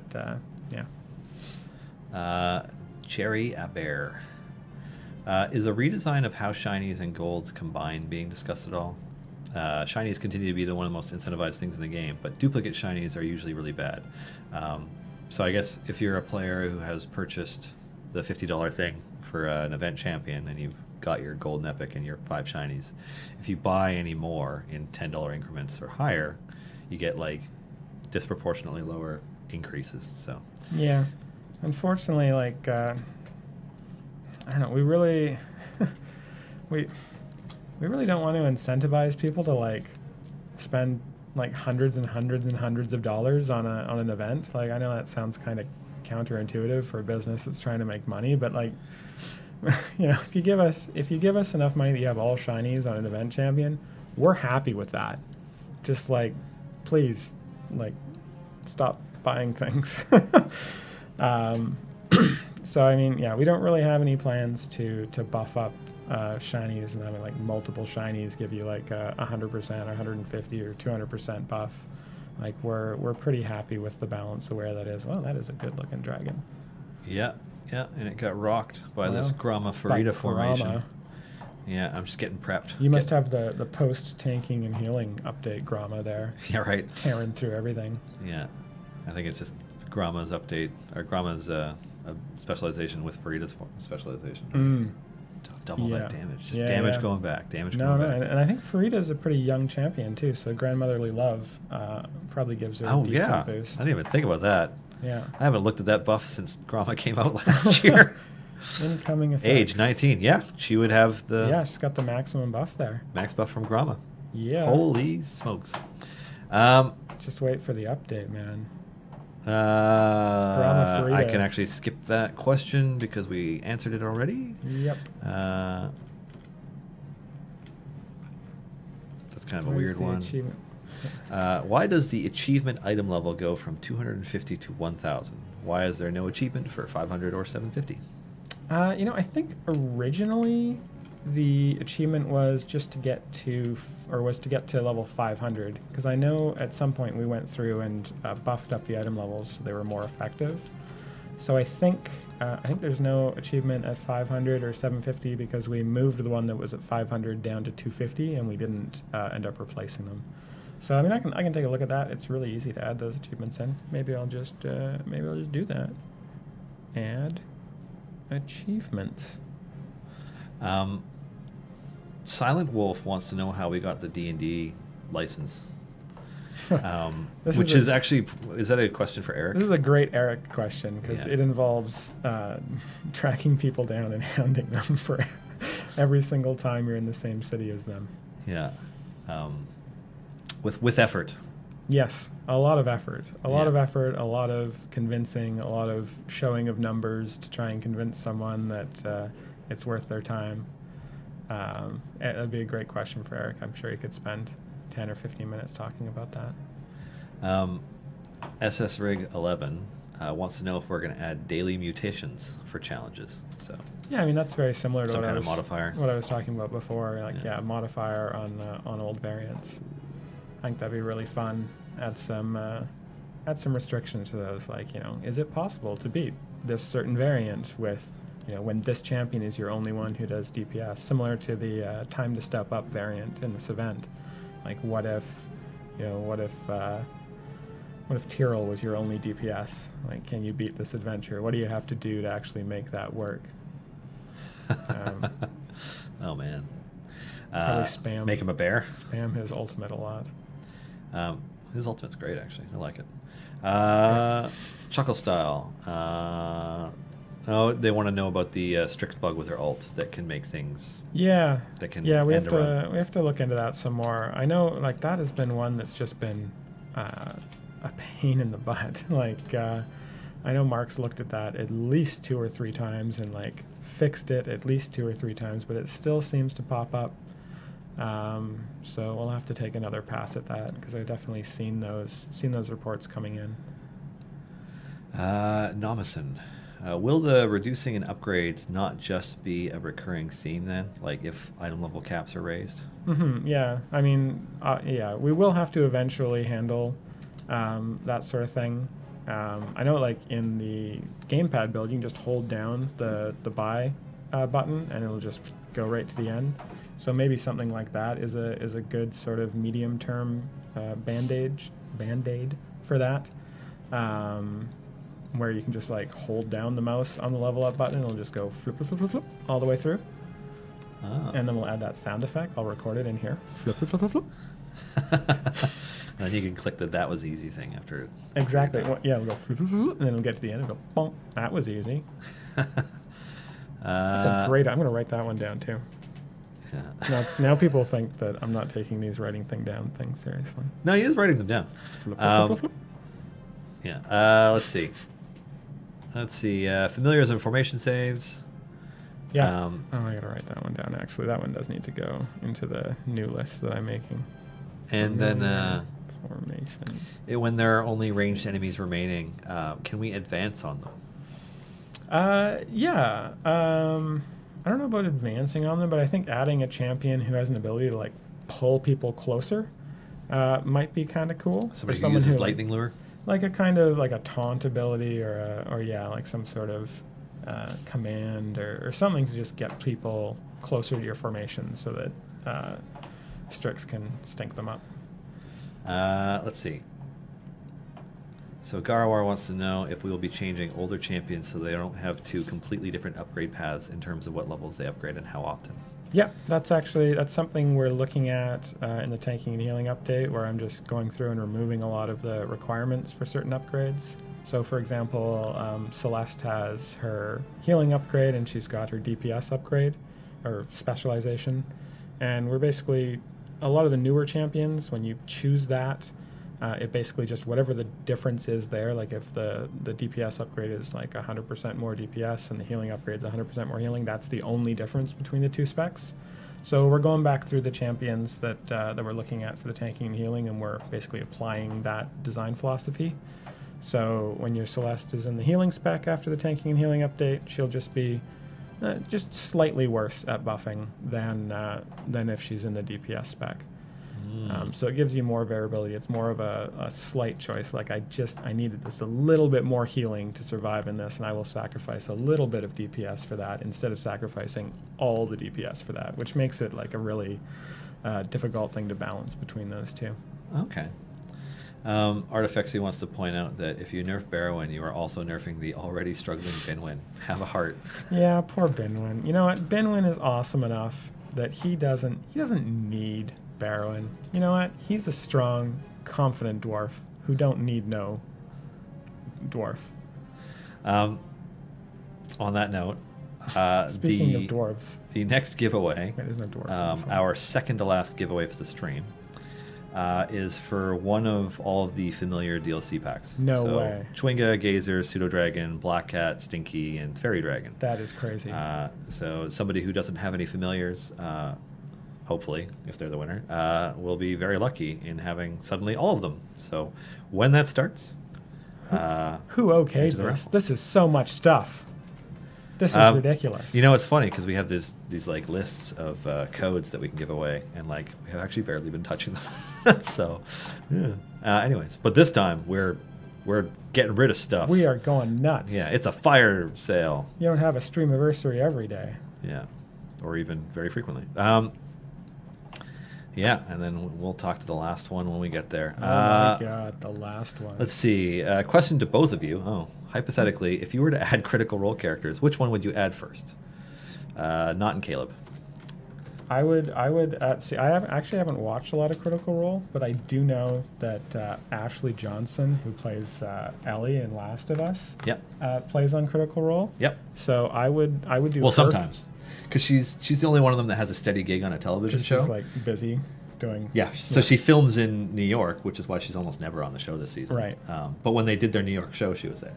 So regardless of all of that.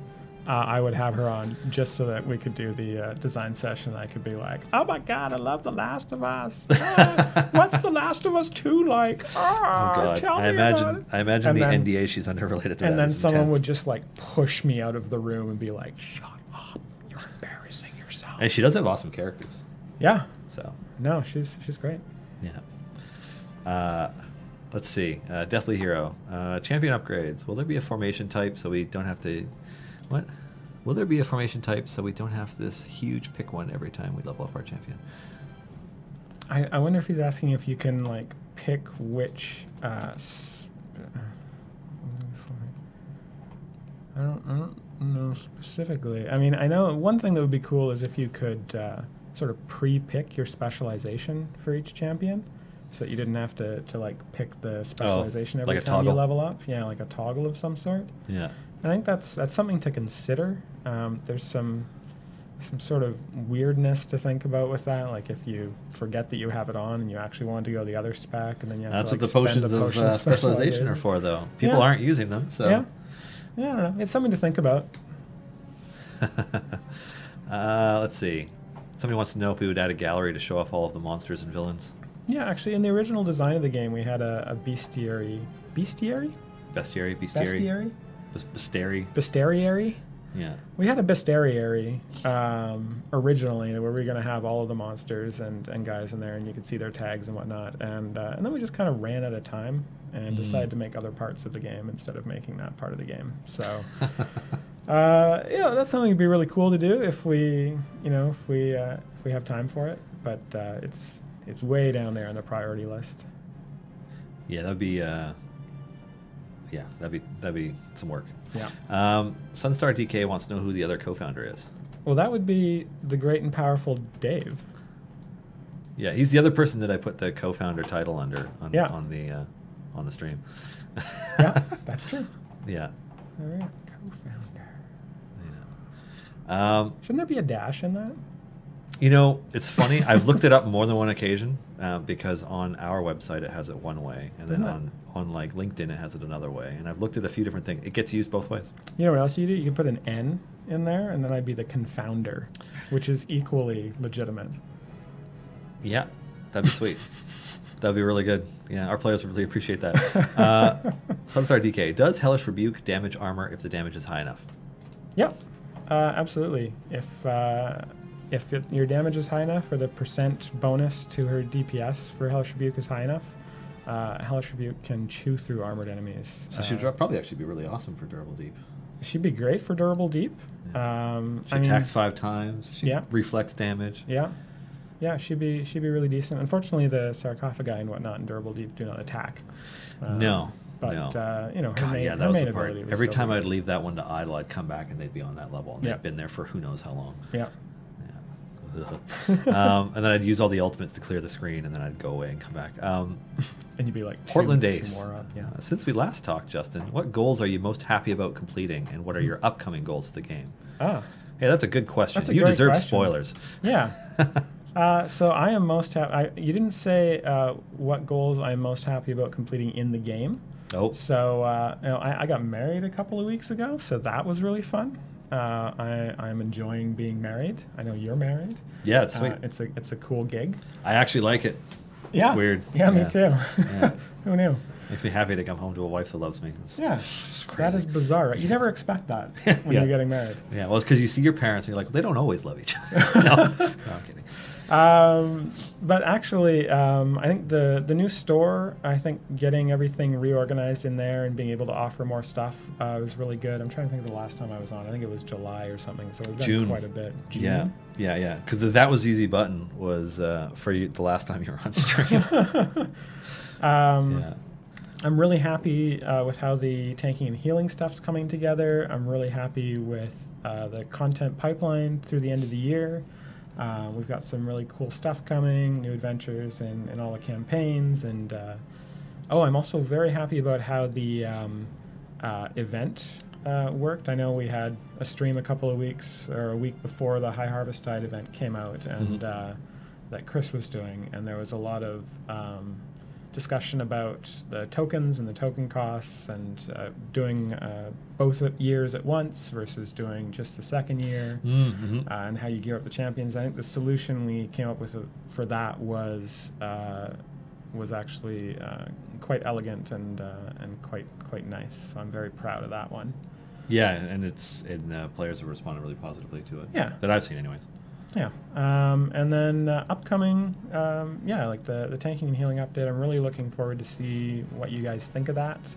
We're probably going to do a gigantic, my doc for the design for that's like 10 pages long. So we're probably going to do a ridiculously long, novel-sized dev blog update before we do it, just to get sort of our ideas out there, and get your feedback on that, because one of the things about the game is that we try to listen to you guys as much as possible and do your feedback on that, and so we like to let you know just a little bit ahead of time so we can make any changes if we need to.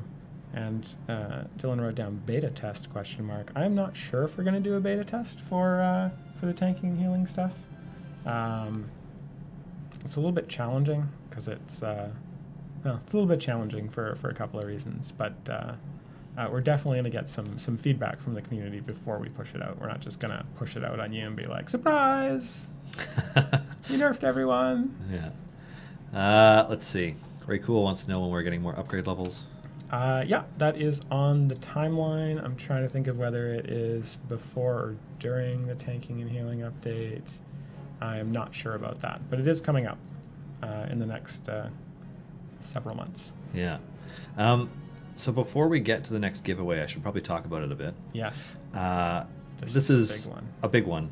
The one that most people probably tuned in for. Like if you were following us on Twitter or one of our other platforms, and you're like, ooh, I want that. Like this was the hook. So the good folks over at D&D Beyond have given us the opportunity to gift a D&D Beyond Legendary Bundle. What? And in addition to that, we'll be giving said winner also one of each of our DLC. What? Which is, I don't know. I mean, a D&D Beyond bundle is worth like $400 US. It's like $1 million worth of stuff, I think. Yeah, it's not cheap. It's expensive digital goods. So that's like everything on there. All their digital products in one that they currently have. So like if you get one right now, books that aren't released yet, I don't know if they'll be included in that or not. But perfect for the DM friend, or if you are the DM, because all your players can join your campaign and use everything that you have access to create characters and stuff. Yeah. So it's pretty awesome. So thanks D&D Beyond. Mm-hmm. I don't know if it was Adam who did that, Adam Bradford, or if it was Todd, or how we got that. Clive probably knows off the top of his head, but we're pretty stoked about that. Lauren is in the chat. Lauren is also the community manager for D&D Beyond. So we're pretty stoked about that, and then all of our stuff. So someone gets loaded the F up. God, that's so much stuff. It is so much stuff. And thank you, Erica, for managing that, because I know how many pages of DLC codes and stuff that is to wrangle all those things together. Massive email. Yeah. So, congratulations in advance to whomever that is, and good luck. And do not type in to start until Erica kicks that off. So be patient, but good luck. And then I guess we can go through a few of these. Yeah, D&D Beyond is awesome. Like if you guys haven't used that before, like we use that all the time for looking up monster blocks and area descriptions and stuff when we're designing our events and adventures and champions. So it's 100% like the most useful D&D tool. Yeah, I think the thing I noticed the most about it is that because people always talk about like, oh, I have the books, I like the books, and I'm like, the books are the best thing when you don't know what you're looking for, but when you do know what you're looking for, D&D Beyond, you just type it in the thing and hit enter, and it's like, there it is. Yeah. So it's like how people who were born pre-2000, like if you wanted to use an encyclopedia and like look for information on something before Wikipedia, you actually had to go to a physical book and look to the index to find out what page it was on, and then go to that page and look at the information. Yeah. And then Wikipedia came out, and you can just like Control F search for stuff, and it's like, this is 100% better. That's what D&D Beyond is compared to the books. And so here we go. So good luck. Good luck.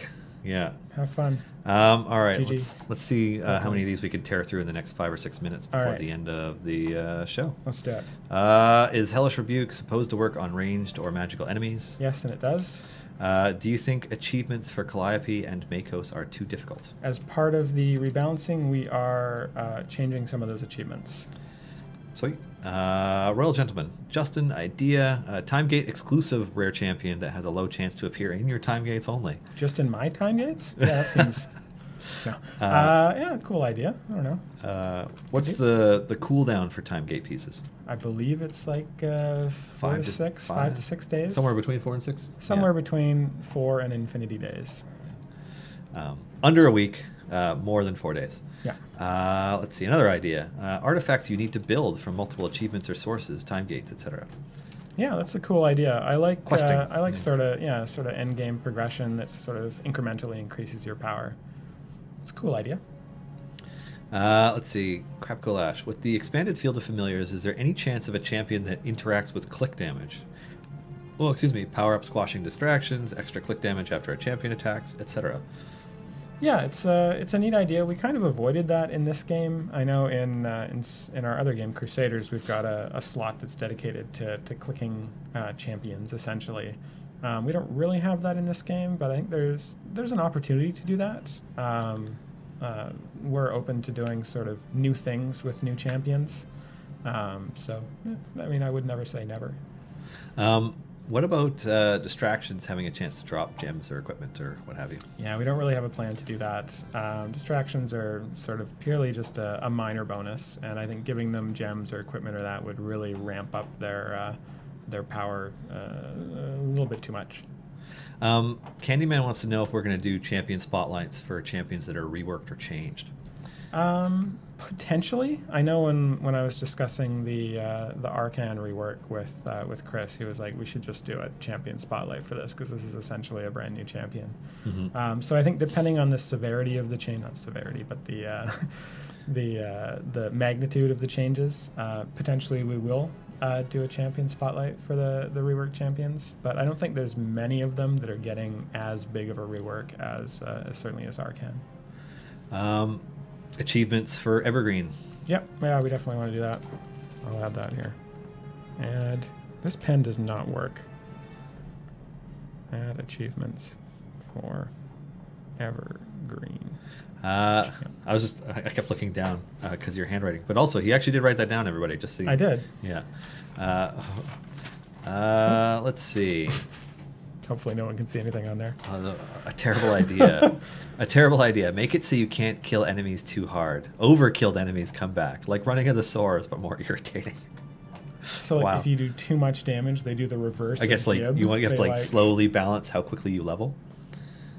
Interesting idea. Yeah, I it's see like in the chat that Hellish Dream is the winner. So congratulations, Hellish Dream. Yeah, Hellish Dream, congratulations on owning all the things related to D&D Beyond and Idle Champions. You have everything. Yeah. You're the boss now. I will send you the keys to my car later. Yeah. That's not true. Let's see. Baron Stromgard has feedback and is asking for thoughts on the High Rollers promo. I'm going to skip that, not because we want to avoid it so much as like we want for that to wrap up. Mm-hmm. And to have the data to look at and see how it went before we want to talk about it, because anything would be premature, and we still have 6 weeks until it's over. we like to iterate on things. So I think if we were to do another thing like High Rollers, we would definitely look at what happened in this one and make changes if necessary. Yeah, absolutely. Yep. Let's see, mob counter, so they can see how many enemies are overlapping on a stack. Yeah, I saw this question earlier or in another place or something. Someone mentioned it in the office, and yeah, that'd be a cool thing to do. I think if we do like a sort of like the left trigger Gamepad UI thing in the keyboard and mouse UI, then I think we would probably How many enemies are attacking? yeah, have some stats like that up on the screen. Cool. And on that note, not that I want to skip over any of the remaining questions, because there's a few from some of our regulars like Ray Cool and OG17 and Sackett. But we need to wrap this up. Yeah. Because we like to be, you know, good partners who end on time like they're supposed to. So That's right. So I wrote a bunch of stuff down so that I could remember all the things I'm supposed to say on our way out. So this is the end of our show for Thursday, October 11th, 2018, also known as Streamiversary. So thank you so much for joining us for our show this week. Huge thanks to all of our D&D partners and friends in the community for contributing to Streamiversary. Extra special thanks to Wizards of the Coast, BCom Studios, and D&D Beyond for their contributions to our prize pool. That is some awesome stuff. And of course, thanks to John, Greg, Bart, Pelham, Satine, and Lynn, and the D&D team for giving us time on this channel to talk about our two favorite topics, D&D and video games. Waffle Talk is coming up next at 4, I believe, followed by Trapped in the Birdcage, Holly Conrad's show, and, of course, Critical Role at 7. So have a wonderful weekend, everybody, and thank you for joining and for celebrating with us. Yay. See you later. Bye.